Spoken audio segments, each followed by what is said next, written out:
वायुसेना प्रमुख ने बोली बड़ी बात, कहा दुनिया निर्णायक मोड़ पर, भारत के पक्ष में बह रही बदलाव की बयान। वायुसेना प्रमुख वैश्विक दक्षिण चुनौतियां और अवसर विषय पर एक संगोष्ठी को संबोधित किया।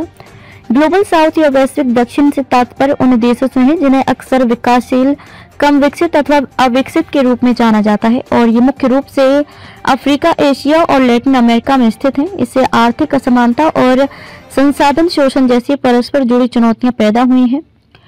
वायुसेना प्रमुख air chief marshal V R. Chaudhary ने शुक्रवार को कहा कि इस समय दुनिया एक निर्णायक दौर में है और बदलाव का रुख मजबूती के साथ भारत के पक्ष में है।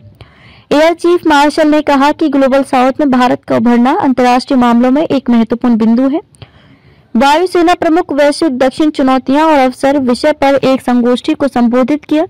ग्लोबल साउथ या वैश्विक दक्षिण से तात्पर्य उन देशों से है जिन्हें अक्सर विकासशील, कम विकसित अथवा अविकसित के रूप में जाना जाता है और ये मुख्य रूप से अफ्रीका, एशिया और लैटिन अमेरिका में स्थित है।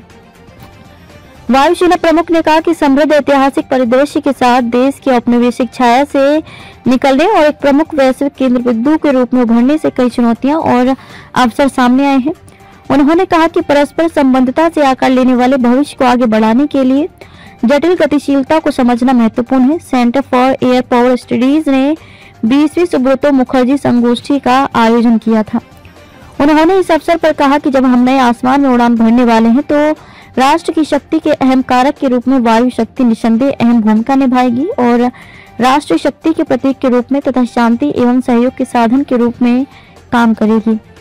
एयर चीफ मार्शल चौधरी ने कहा कि वायुसेना प्रगति, रणनीतिक साझेदारी को मजबूत करने और ग्लोबल साउथ को सामूहिक रूप से आगे बढ़ाने की दिशा में उत्प्रेरक के रूप में काम कर सकती है। वायुसेना प्रमुख ने कहा कि साझा सुरक्षा चुनौतियों से निपटने और क्षेत्रीय स्थिरता सुनिश्चित करने के लिए हमारी वायु शक्ति भागीदारी महत्वपूर्ण है। उन्होंने कहा कि हमने इन देशों के साथ प्रशिक्षण और सहयोग का दायरा बढ़ाया है। वैश्विक घटनाक्रम पर वायुसेना प्रमुख ने कहा कि अंतर्राष्ट्रीय संबंधों का परिदृश्य लगातार बदल रहा है और पारंपरिक शक्ति संरचनाओं को चुनौती दी जा रही है। उन्होंने कहा कि वैश्विक संघर्ष का खतरा मंडरा रहा है जो वैचारिक विभाजन, संसाधनों की कमी और जलवायु परिवर्तन से प्रेरित है। इससे आर्थिक असमानता और संसाधन शोषण जैसी परस्पर जुड़ी चुनौतियां पैदा हुई हैं।